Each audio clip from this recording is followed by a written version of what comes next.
Mechado na yung ating chicken, kaya lalagyan na natin ng paminta.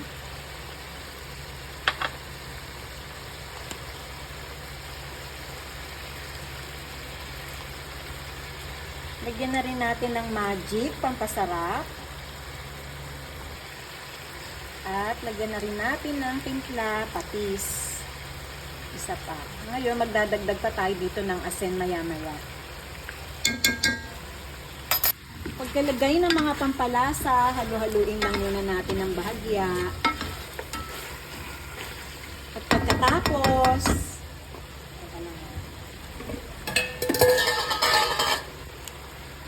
isunod na natin tong pinag-unaban ng bigas. Ito yung ating pinakasabaw.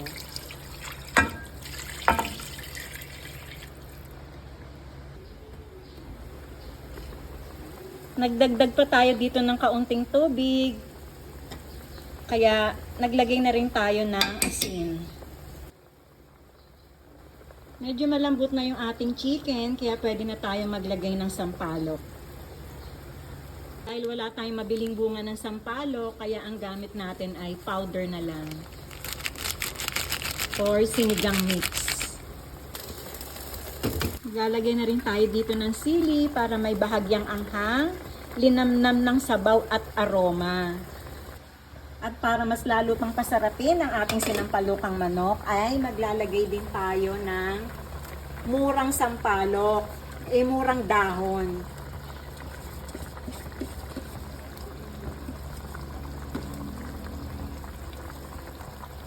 Isunod na rin natin dito ang dahon ng sili.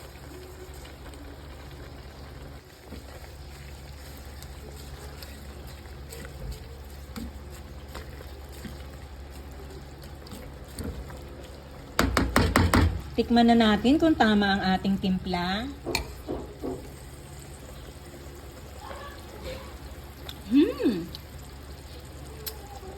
Sarap asim. Tamang-tama lang.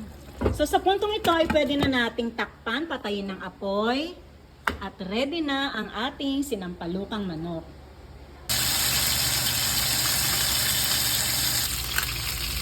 At syempre, mas mapapasarap pa ang ating pananghalian kung may katernong pritong Gigi ang ating sinampalukang manok.